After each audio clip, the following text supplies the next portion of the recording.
Are you struggling with regain after weight loss surgery, or are you afraid that you are going to regain weight after surgery?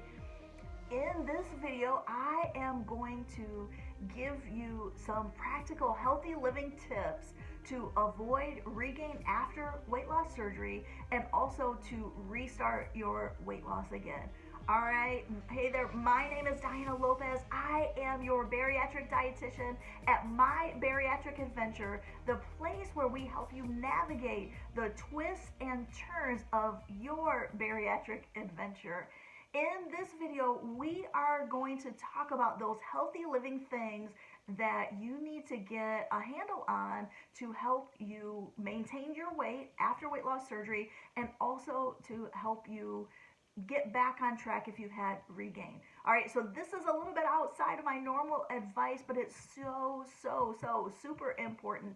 And so what we're going to talk about are the things that you need to do for a healthy lifestyle to continue to maintain your weight loss and get back on track if you've had some regain. All right, and then I would ask you to stick around to the end. I've got a pro tip for you that all my successful patients are doing after weight loss surgery, and at the very end I've got a freebie for you as well. All right, so let's dive in. So we are talking about those practical healthy lifestyle things that you can do to prevent regain or to get back on track.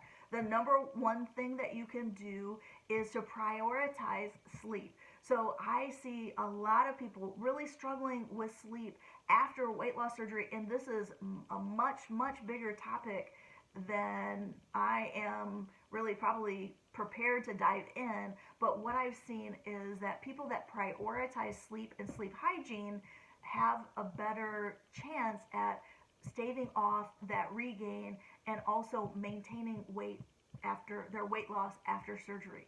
So prioritizing sleep. And so when I talk with people, there are several things that really seem to mess them up. Some people can't get to sleep. Some people get to sleep, but then they wake up in the middle of the night. And when I've talked to a sleep expert about this, what she shared with us is there are a few things. So one is to shut off screens, right? Isn't that super hard to, we're on our phones 24/7 almost, it seems like. We're getting notifications, we're getting things coming into our inbox all of the time. So if you're on your phone right up until the time that you go to sleep, you may find that that is really making sleep hard for you. So if that is you, what I would recommend for you is 2 to 3 hours before you're getting ready to go to sleep, get away from those screens. And at least a half hour to an hour before, really focus on getting away. So maybe you pull out a crossword puzzle book and you're working on that. Maybe you're doing some crafting. Maybe you're kind of cleaning up the house before you go to bed, taking your shower, getting ready to wind down for the evening. Maybe you're reading a book. So those are some things that you can do. Other practical things: wearing loose-fitting clothing, keeping the room cold and dark, help with sleep as well.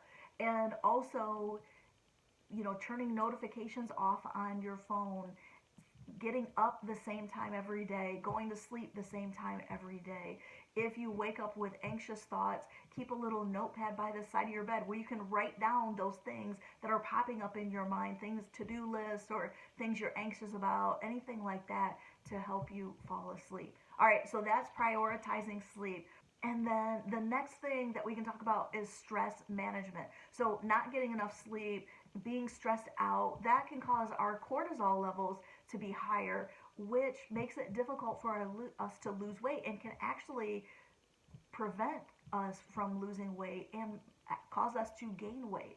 So if you're stressed out all the time, then look at that. If you're not sleeping because of stress, start looking at what is causing you to be stressed out. What can you do differently? There are things that you can do just in breathing differently. A friend of mine, we went to a sleep seminar a couple months ago, and the person presenting the seminar recommended doing something called box breathing. So what she would recommend is you breathe in for 5 seconds, hold it for 5 seconds, breathe out for 5 seconds.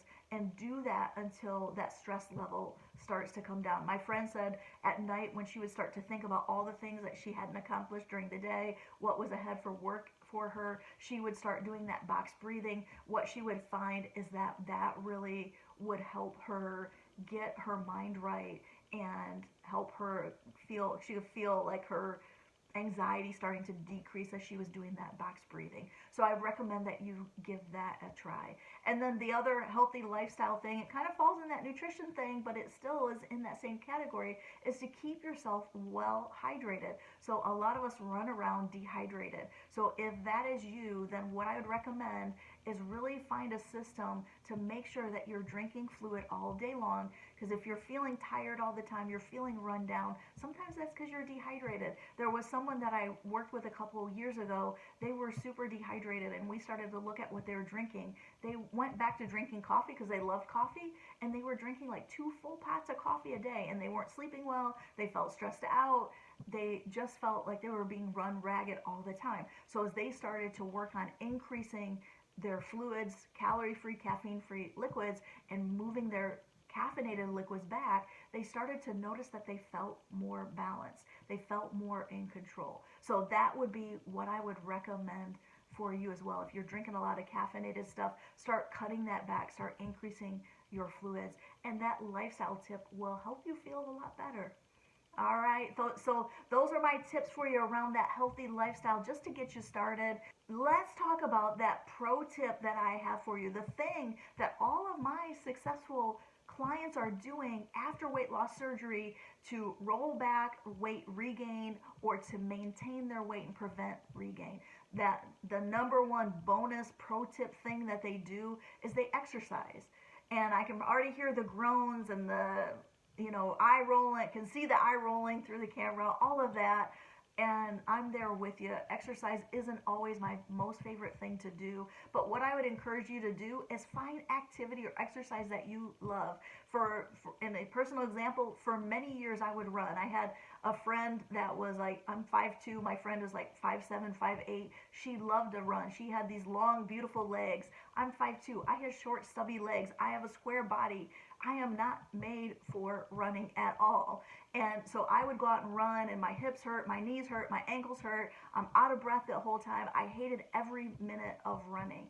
But what I love is I love biking. Get me on my bike. I've got short, powerful legs that I can really go fast on a bike. I can really feel the power and feel the enjoyment in that. I like kayaking because I have strong shoulders. So I don't get to do that all the time, but a few times a year I get out and I go kayaking. I love walking. I can go out and I can pray and meditate while I walk. It helps me to get my frame of mind right.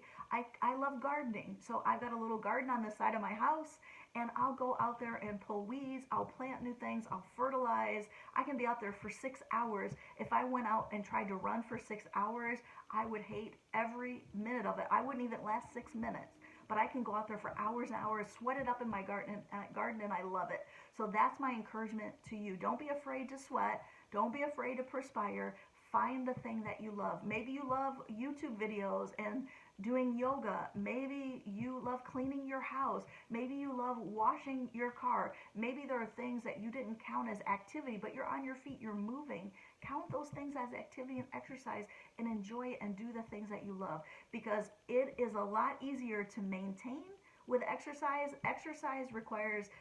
For exercise to help us maintain, according to the American College of Sports Medicine, we require about 150 minutes a week to maintain our weight, which is about 30 minutes 5 times a day, moderate activity exercise.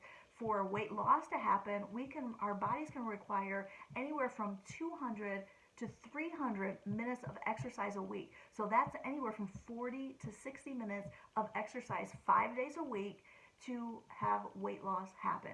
So for me, I would rather start developing and maintaining a good exercise habit than having to build something from scratch and really have to add in that activity. Last thing to remember when you're doing activity is that you can also break it up throughout the day. You don't have to do it all at once. You can do a little bit in the morning, a little bit at lunchtime, a little bit in the afternoon to hit your goals. All right, so that's our pro tip. find activity or exercise that you love to do and do it. All right, so let's wrap it up. So we're coming to the end. I have got a freebie for you, so you'll find that in the description below. That's our top 5 strategies for success after weight loss surgery. So make sure you go down there, grab that link, and get started today on that. All right, if this video was helpful to you, please like this video so others that are struggling with regain can find us, and also subscribe to our channel so that every time we have a new video, it gets a notification to you that we've got something new out there for you to watch and enjoy. All right, take care, and I'll see you again soon.